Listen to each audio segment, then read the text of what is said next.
du Cros de Cagnes. Dernier épisode aujourd'hui, les élèves doivent savoir aussi maîtriser les techniques de survie en mer. Aline Mettet et Florine Eba. Les bateaux ne sont pas infaillibles et la mer peut être dangereuse. C'est pourquoi les matelots doivent suivre 20 heures de cours, un stage obligatoire pour apprendre les techniques individuelles de survie. Ça commence avec la manipulation des feux de détresse, visibles la nuit. Il verrouille la poignée, on tire, on entend le clip, essaye de le secouer, tu le gansailles pour vérifier que ça va pas te retomber dessus, ok, c'est bien verrouillé, on passe à l'étape numéro 2. On retire l'opercule, 3 secondes de fumée grise et bim, feu rouge. Et tout le monde y passe. Il faut s'exercer avec des modèles et des modes d'emploi différents.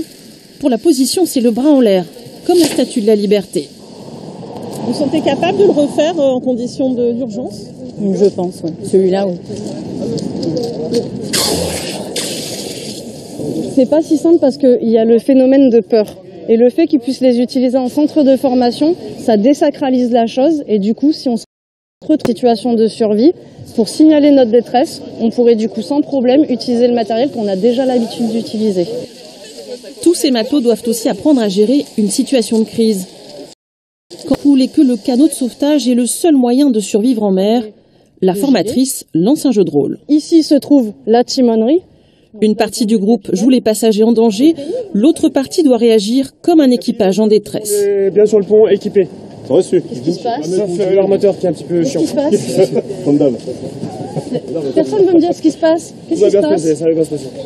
Parmi les élèves, attentifs au déroulement de chaque étape.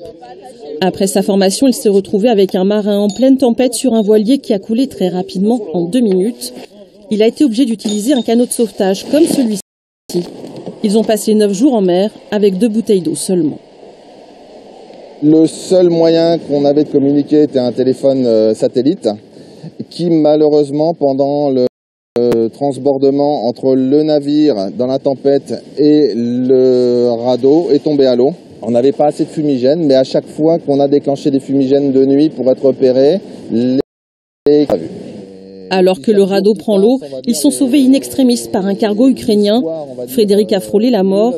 Il a décidé de raconter son histoire.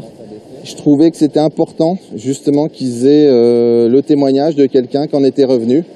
Fait partie du même corps de métier qu'eux, qui est marin, qui navigue, pour leur dire que c'est pas que de la théorie. Et voilà, donc avoir un témoignage sérieux et fidèle dans ce qui peut arriver à chaque marin qui embarque chaque jour. Les travaux pratiques continuent dans le port. Cette fois, il va falloir se jeter à l'eau et rejoindre le canot de sauvetage dans de drôles de combinaisons.